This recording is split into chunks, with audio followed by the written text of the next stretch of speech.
The wind makes its own sound. So does the water.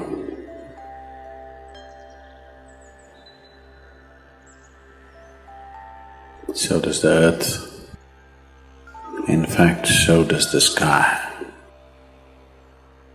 All the celestial objects are making their own sounds. There are sounds of pain, sounds of pleasure, sounds of misery, sounds of joy. For everything there is a sound. In human life, it's very true. Sounds of life, and there are sounds of death, and there are even sounds of silence.